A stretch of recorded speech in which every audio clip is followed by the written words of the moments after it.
પ્રિય આત્મબંધુઓ, આજે માણસ ગામની પવિત્ર ધરા ઉપર વિઠ્ઠલ ભગતને રમણભાઈ ને શંભુ ભગતના આમંત્રણને માલ લઈ એક હરિભગતના ગુણગાન ગાવા અને હરિભજન કરવા માટે આપણે સૌ અહીંયા એકત્ર છીએ. તો ખરેખર આ ભજન આપણે મહિમા ભજનનો સમજવો જોઈએ કે આ ભજન કેમ કરવું, ભજન કેમ ગાવું, ભજન એટલે શું? કારણ કે બધા એ ભજનો મંડળો કેટલાય આ ચરોતરની અંદર આખા ગુજરાતમાં ગણીએ તો ઘણા કેટલાય ભજન મંડળ ચાલે છે. આ બધા ભજનો ગવાય છે, મોજો મણાય છે, પણ ભજનને કેટલું સમજાય છે એ મેઇન વસ્તુ છે. ભજનને કેવી રીતે સમજવું એ મુખ્ય ધાર છે. અહીંયા જોધલપીર બાપા પણ બોલ્યા, ગણપતિ આવ્યો ને રિદ્ધિ સિદ્ધિ લાયા. વાત સાચી છે. બહાર તમે પૂજા કાર્યક્રમ ચાલતો હોય તો બ્રાહ્મણ પહેલા હોપારીના ભગવાન બનાવી અને રિદ્ધિ સિદ્ધિ લાઈન કપડા પહેરાવીને બધું કરી આલે. પણ અહીંયા જોધલપીર બાપા સંત એવું કહે છે કે ગણપતિ આવ્યો ને રિદ્ધિ સિદ્ધિ લાયો. આ રિદ્ધિ સિદ્ધિ કહીને ગણપતિ કહી અને પછી કે છે નિર્ભય નામ સુણાયો. તમે વિચાર કરો, સંતો કેટલી ઊંચી એક જ કડીમાં કેટલી ગહન વાતો કરે છે. અને ગણપતિ કેમ આવ્યો કહ્યું, આ મુદ્દો છે. કારણ કે આપણે બધા અહીંયા આવીને બેઠા એ ગણપતિ આયા. અહીંયા ગણપતિ આપણે બેસીએ ને એ બેસી એ જ ગણપતિનું સ્થાપન છે. અને એટલે જ એમણે એવું કહ્યું કે ગણપતિ આવ્યો. આ બહારલા ગણપતિ બરાબર છે, ગણેશ ભગવાન થયા એ બરાબર છે, પણ સંતો તમારી ઉપર લાઈન મૂકે છે કે કઈ રીતે બોલે છે કે ગણપતિ આયા અને રિદ્ધિ સિદ્ધિ બેવ લાયા. તો રિદ્ધિ સિદ્ધિ કઈ, ગણપતિ આવીને બેહી ગયા, તો રિદ્ધિ સિદ્ધિ શું છે એ સમજવાની જરૂર છે. આ રિદ્ધિ એટલે શું ને સિદ્ધિ એટલે શું? જે વિવેકથી વાણી અને અનુભવની વાણી કરે છે એની સિદ્ધિ છે. અને રિદ્ધિ એ કાલી ગેલી સંતોની વાતો કરી અને ભજન ગાય છે અને સિદ્ધિ કહે, રિદ્ધિ કહે. અને સિદ્ધિ અનુભવની જ વાણી બોલે અને એ અનુભવ વાણી ખોલીને કહે, એને રિદ્ધિ સિદ્ધિ કહી. વિચાર કરો, સંતો એ કેટલી બધી ઊંચી ખતવણી કરે છે કે ગણપતિ આવ્યો ને રિદ્ધિ સિદ્ધિ લાયા અને કે જે નિર્ભય નામ સુણાયું. કેટલી ગહન વાતો કરે છે. આ નિર્ભય નામ શું? આપણું નામ તો આપણને બધાને ખબર છે કે ફલાણા ભાઈ બધું નામ ખબર છે. જે પુણ્યતિથિ નિમિત્તે અહીંયા આપણે શ્રદ્ધાંજલિ નિમિત્તે ભજન છે એ વિઠ્ઠલભાઈ નામ હતું. અહીંયા નિર્ભય નામની વાત કરી. તો નિર્ભય એટલે શું? ભય વગરનું. જ્યાં આપણને ભય ના લાગે, જન્મ મરણનો પણ ભય નહીં. બીજા ભય તો છોડો, પણ જન્મ મરણનો ભય એ નામમાં નથી. એવું નિર્ભય નામ એમણે કહ્યું. અને એ જ નિજ નામ તમારું પોતાનું સ્વરૂપ છે. આ પોતાના સ્વરૂપની આપણને ખબર ના પડતી હોય તો આપણા ગુરુ કર્યા હોય તો નુગરાજ ગણવાના.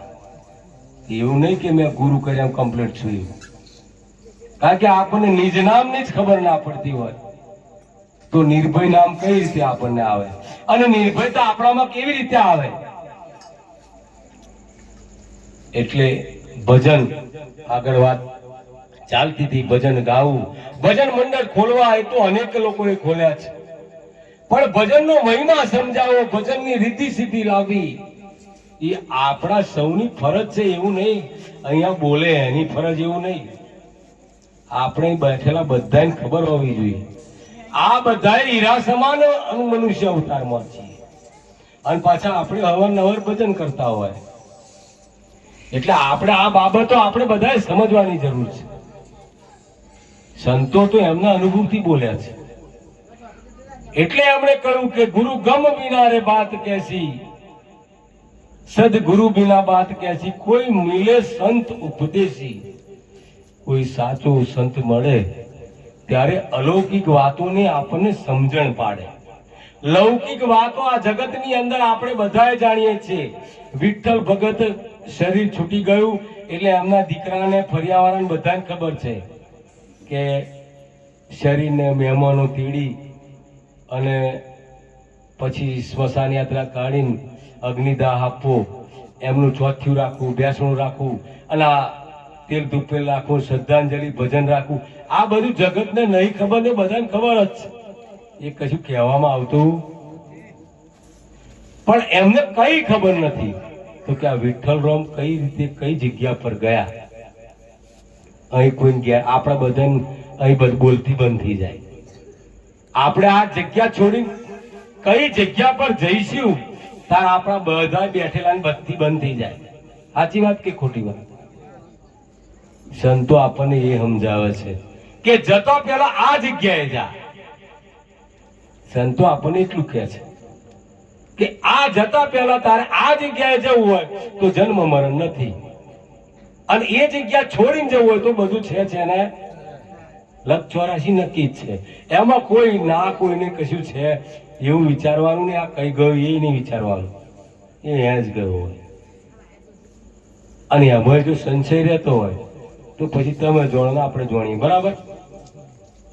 મૂળ જગ્યા જોઈ નથી, મૂળ જગ્યાએ કેવી રીતે જવાય, કેવી રીતે અનુભવ્યું। દાખલા તરીકે જેસલ તોરલ મૂળ જગ્યાએ ગયા, લાખા લોય માંગદે રૂપાદે, રામદેવ ડાલીભાઈ ભાથી અરજી, આ બધા મહાપુરુષો, ગંગા સતી પાનબાઈ, કહનસંગ બાપા બજરંગદાસ, જલારામ બાપા, સાયલાવાળા લાલજી મહારાજ, આ બધા એમની જગ્યા પર ગયા એટલે એમના ડંકા વાગે છે। અને જે નહીં પહોંચે એમનું કશું વાગવાનું નથી। એ સ્ત્રી નર હોય કે નારી હોય, તોરલ માતાજી માતા સ્વરૂપે હતો પણ એમના ડંકા વાગે, ભલે સ્ત્રીનું સ્વરૂપ હતું પણ એક મહાપુરુષ બની ગયા। એમ આપણા દરેકના જીવનમાં આ ભજન કરીએ છીએ, ભજન ગાઈએ છીએ, ભજન ખોલીએ છીએ તો ભજનનો મહિમા સમજવાનો આપણે બહુ જોણી ગયું એવું નહીં, આપણે બધાએ સમજવાની કોશિશ કરવાની છે કે આ કડી શું કહે છે। અને એ કડીને જો સમજીશું તો જ આપણે આગળ વધીશું। બાકી ગા ગા કરીશું તો કશું આગળ વધાય। પોણી પોણી પોણી બોલ બોલ કરીએ તો પોણી મોંમાં આવવાનું નથી। પણ આપણે કોઈને કહે કે ભાઈ મને પાણી પીવડાવો, પાણી આપે, હાથમાં પાલો લઈને મોનમાં રેડીએ ને તરત તમને ખબર પડે હા પાણી મેં પીધું। એમ કોઈ પણ વાણી સંતોની ગા ગા ગા કરીશું તો આપણને એની કશી ખબર પડવાની, સમજવાની કોશિશ કરવાની છે આપણે બધાએ। એમણે તો ઘણી બધી વાતો કરી। અહીંયા વૈરાગી મહારાજે પણ કહ્યું કે મળ્યા રે મને સદગુરુ જ્ઞાની કયા મળ્યા। આ સદગુરુ જ્ઞાની કયા, એ પહેલો પ્રશ્ન છે। કયા સદગુરુ છે? ગુરુ કોણ, સદગુરુ કોણ અને સતગુરુ કોણ એ ખબર ના હોય તો આપણે શું કરવાનું? સંત એમની જગ્યાએ સાચું બોલે છે કે મળ્યા રે મને સદગુરુ જ્ઞાની, જ્ઞાન ગંગા તો મારા ગટડામાં વારી। આ એ સદગુરુ મળ્યા ને તો આ જ્ઞાન ગંગા આપણે ગઢની અંદર વારે પાછા તમારું ઓટોમેટિક બધું નીકળે, ફૂટ્યા જ કરે। એવા ગુરુની અહીંયા શાન થાય ત્યારે સદગુરુ મળે, અને સદગુરુ મળે ત્યારે સતગુરુ મળવાના ને, કારણ કે ત્રણેય વસ્તુ એક જ છે ભાઈ, ગુરુ, સદગુરુ ને સતગુરુ। ત્રણેયની ખાલી શબ્દોમાં છણાવટ છે। ગુરુ 5 તત્વોનું દેહ છે, સદગુરુ એ દેહ નથી, અને સતગુરુ પણ એ જેવું છે કે જેને વિશ્વનો નાશ કર્યો।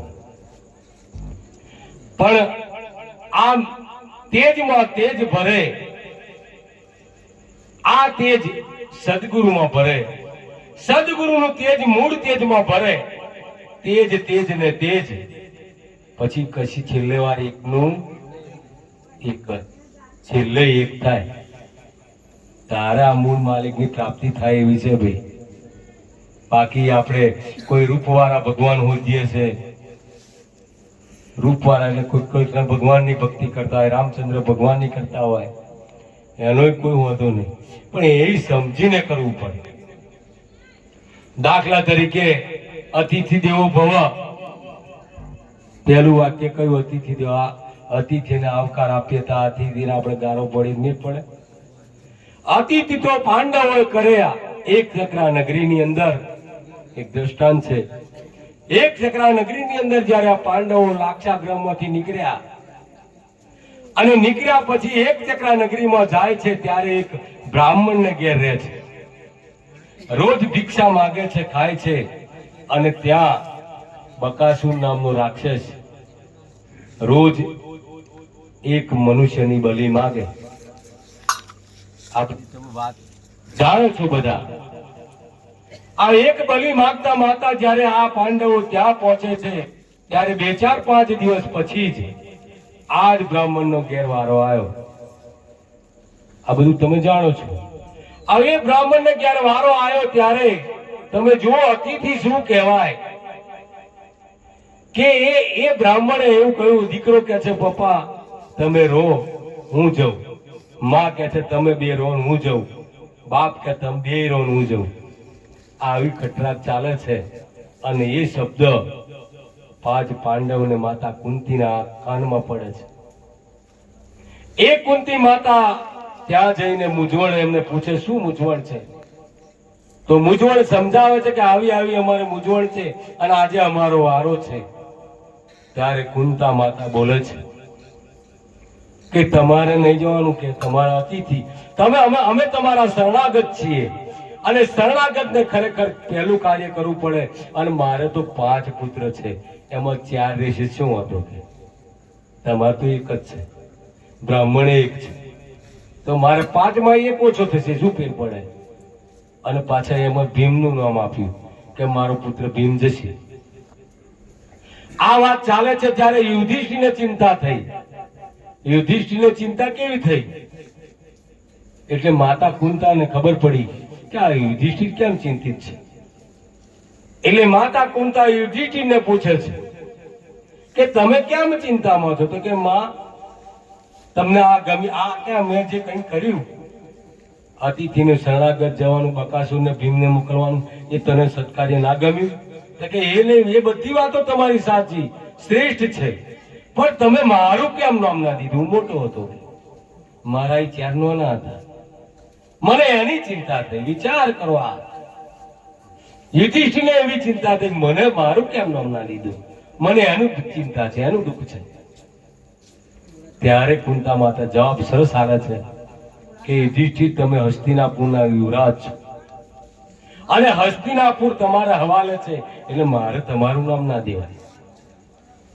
તા પેલાનું વચ્ચે છોડીને જવાય નહીં. એટલે મેં તો ભીમને કહ્યું. તા ભીમ પાછો એવું કહે છે કે તમારું બધાનું કે અડધામાં તમે 5 જણા ખાઓ અને અડધામાં એકલો ખાતો હતો. તમારે બધાનું ઋણ મારી પર છે, એટલે હું મને પસંદ કરી એ બરાબર. તમે વિચાર કરો, આ કેટલી બધી છણાવટ ચાલે છે અંદર.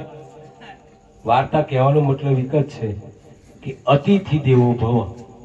એ બ્રાહ્મણને ઘેર અતિથિ તરીકે રહ્યા અને શરણાગત થઈને બકાસુરને પાસે ભીમને મોકલી અને આખા ગામની ચિંતા દૂર કરવા વાળા એ કુંતા માતાની સાહુર્યતા, કુંતા માતાની ચેતનતા કેટલી મહાન છે ગણો. એ આવા પાત્ર બનો ને તારે પ્રભુને ગમે એવું છે ભાઈ. હેડતો હેડતો અફડાતફડી કરે ને, પ્રભુને એવા પાત્રની જરૂર છે ભાઈ. કશું આપણે પાસે રે કશું કરતા હોય નહીં. એટલે અતિથિ દેવો ભવ કેટલું બધું દ્રષ્ટાંત તમે મહાભારતની અંદર છે. જુઓ, આવો આપણે અત્યારે પાલો પાણી કોઈ બાયણા પાવા તૈયાર કશી નહીં. બોલો એમ જ છે કશી? બધાનું સુશીલું થઈ જાય ને આપણે બધાનું. આવી વાત આવે તો એવી જનની જોઈએ, એવો પુત્ર જોઈએ ને એવા અતિથિ જીવન. જયારે જીવન આપણું એવું બને ને તારે પ્રભુ તમારી ઉપર દ્રષ્ટિ નાખે છે, એમ કહેવા ના આવે. તરત તમારી પર દ્રષ્ટિ પડે, કારણ કે આખા ગામની ચિંતા દૂર કરી. એટલે ભજનનો મહિમા એવો છે. અતિથિ દેવો ભવ, આચાર્ય દેવો ભવ, બધું ઘણું બધું આવે છે. પણ ભજનનો મહિમા, ભજન ગાતા થયા, ભજન કરતા થયા, ભજન મંડળમાં જતા થયા, એટલે ભજન કરાવતા થયા, તો આપણે આ વાણી શું કહે છે એનું મર્મ સમજવાની બધાએ કોશિશ કરવા જેવી છે. એને અફડાતફડી કરવાની કોઈ જરૂર નહીં. ત્યારે જ્ઞાન ગંગા ઘટડાની અંદર આપણે બધાને ઉતરે એવી છે. એમણે કહ્યું કે ગગન મંડળમાં ગુફા છે ન્યારી, સુરતા મંડાવી પાડી ગુરુજીએ. આ બધા બેઠા ને એમની બધાની જોડે આ ગુફા છે, પણ કોઈને ખબર ખરી? આ બધા બેઠા સ્ત્રી પુરુષ કોઈ એવું નહીં, ગાય ભેંસ બધાની વાત. દરેક જીવની ઉપર આ ગગન મંડળની અંદર ગુફા છે. પણ સુરતા મંડાવીને પાડનાર તાલી ગુરુજી પાડે. આ ગુરુજી તાલી પડાવનાર મળે તારે પડે, બાકી પડે આ વાણી આવું કે છે ભાઈ, સુરતા મંડાવી પાડી ગુરુજીએ તાલી. એ ગુફામાં મને ગુરુજીએ ઘુસાડ્યો, મારા ગુરુએ ઘુસાડ્યો અને જન્મ મરણ માંથી લીધો. આ બધી વાણી ખાવા ખાતર નથી, તમારી ઉપર જ વાણી ચાલે છે. આ મૂળ જગ્યાનું ભજન બતાવે છે. આનું નામ ભજન. આગળ શબ્દ પડ્યો ને કે ભજન કોણ, ભજન કોનું કરવું, કેવી રીતે કરવું? તો આ ગગન મંડળમાં એક ગુફા છે, ત્યાં તમારા સદગુરુ જ્ઞાની બેઠા છે, અને એમનું ભજન કરો ત્યારે આની અંદર અનુભવ પડે એવો છે. તે વગર ત્યારે જ તમારું જન્મ મરણનું ચક્કર બંધ થાય એવું છે. આ સંતો એવી સચોટ વાત કહે છે. અહીં આગળ ગગન ગુફાની વાત કરીને ભવાની દાસે નિર્ભય નામની વાત કરી. બેવ એક જ છે. જો અહીંયા ગગન મંડળમાં ગુફા ન્યારી કહી, એમણે તો નિર્ભય નામ કહ્યું, અને એથી ઉપર કહીએ એમણે કહ્યું કોઈ ઓરે સોના ચાંદી, કોઈ મારા સદગુરુ ઓરે હાચા હીરલા. વાત સાચી. કોનું ચોદી એટલે પૈસા ટકા, જેમ માન મોભો, કીર્તિ, પૈસા, આ બધું પ્રતિષ્ઠા, આશ્રમ, આ બધું કઈ કરવું હોય ને એવા ગુરુ એવું હોય. પણ સાચા સદગુરુ શું હોય? સદગુરુ શબ્દ વપરાય છે એ કે હીરાન ખોદવું પડે. કે આ જેમ કુંતા માતા પાત્ર બન્યા ને, ભીમ બન્યા, યુધિષ્ઠિર બન્યા, આ પાત્ર બન્યા, એવા પાત્રને સદગુરુ ખોરે છે. એ સાચા હીરાની ખોરમાં છે. આ કેટલી બધી સચોટ વાતો છે. આ ભવાનીદાસ બોલ્યા, પેલા વૈરાગી મહારાજ બોલ્યા, વાત એક જ. પણ સમજમાં આવે તો એક, નહીતર પછી જુદી. સમજમાં આવે તો એક છે, નહીં આવે તો જુદી જુદી. એટલે ભવાનીદાસ પણ એવું બોલે એમ કે કોઈ ઓરે સોના ચાંદી ને કોઈ ઓરે મારા સદગુરુ ઓરે સાચા હીરેલા. એ રે ગુફામાં મારા ગુરુએ ઘુસાડ્યો, મને જન્મ મરણ માંથી લીધો. જોતા પ્રતાપે ભળે ભવાનીદાસ, નેક ટેક મોરેના. નેક અને ટેક, આ નેક અને ટેક એ જોઈશે ભાઈ સત્યની. આ ના હોય તો કશું કામ આવે એવું નથી. એક ટેક લેવી પડે કે નિરંતર મારે આ કાર્ય કરવું, એવી ટેક જોઈએ. ત્યારે આ બધું પરમાત્મા તમારી પર દ્રષ્ટિ ક્યારે ફેંકે કે તમે એવું કાર્ય કરતા હોય તો જ, બાકી એમને શી પડેલી હોય. નરસિંહ મહેતા હરિજનવાસમાં ભજન કરે, મોમેરું, આ બધાની તમને બધી ખબર છે. પણ દ્રષ્ટાંત લેવાનો સિદ્ધાંત એટલે જ કે નરસિંહ મહેતા એમને ચિંતા વગર ભજન કર્યું, અને ચિંતા કરી પરમાત્માએ શેઠ સગાડશાનો વેશ કરી મોહારું પૂરી દીધું. નહીં અત્યારના સંતોને એ વિશ્વાસ કરો મારું કરશે કે નહીં, ના કહીએ એ વિશ્વાસ નહીં. પહેલી જ નોટ લઈને નીકળે હોય. સાચી વાત છે, બહુ સાચી વાત. કારણ કે આ બધું બહુ અત્યારે ગરીબમાં કઠણ ભક્તિ થઈ ગઈ, વિશ્વાસ વગરની.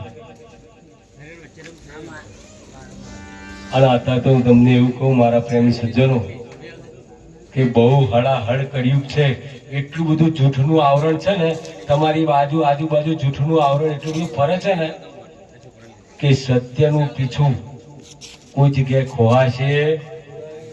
મારા બાપ પ્રેમથી હાથ જોડીને કહું છું, સત્યનું પેચું સત્ય પુરુષ પાસે ખોવાશે, બાકી જૂઠ ને જૂઠ. સત્યનું પીછું જો તમારે ખોટું હોય ને તો સત્ય પુરુષ જોડે જ, બાકી જૂઠ ને જૂઠ જ. આ હજળબમ જૂઠ જ ભરેલું છે. આની અંદર તમારે બધું કઈ રીતે આ માયારૂપી સંસારમાં કઈ રીતે ભગવાનને મેળવવો એ જ મુશ્કેલ છે. એટલે મારા સંતો ટૂંકી વાત કહી કે ભજન કરે છે, ભજન ગાઈએ છે, ભજન બોલીએ છે, ભજન કરાવીએ છીએ, પણ ભજન કરીને સમજો, આ વાણીને સમજો. કોઈ દ્વારકાનો નાથ મારો રાજા રણછોડ છે, એની મને માયા. તો કયા દ્વારકાની વાત કરી? કારણ કે દ્વાર શબ્દ વપરાય એટલે તમારી ઉપર જ આવે છે. એક દ્વાર એવું છે તમારી અંદર, તમારી આગળ, કે એનો નાથ છે, એ દ્વારનો નાથ છે. દ્વારકાનો નાથ મારો રાજા રણછોડ છે, એ રણછોડ કો તોય હાચું. અને એની મને માયા લાગી. એ વાત મુદ્દા પર અહીં જે વાત થઈ કે ભમ્બર ગુફામાં મને ગુરુએ ઘુસાડ્યો, એ જ વાત આ સંત બોલ્યા કે દ્વારકાનો નાથ મારો રાજા રણછોડ છે, એની મને માયા લાગી. પણ લાગી હોય તારે વસ્તુ એક જ છે. સંતો કોઈ જગ્યાએ ખોટું નહીં બોલતા, પણ ખતરવાની દ્રષ્ટિને આપણને સમજણ નહીં પડતી એટલે બધું ગમે એમનું ચાલે. એ દ્વારકા વાળા ખોટા નહીં, એની લગ્ની લાગવી જોઈએ, એ નહીં આય નહીં તો જાય છો આવા. ગમે તે એક નેક ટેક રાખવી પડે. એટલે ભજનના મર્મ સમજીને ચાલજો. એટલી વાત કરી વાણીને વિરામ આપું. આગળ એક ભજન લઈએ.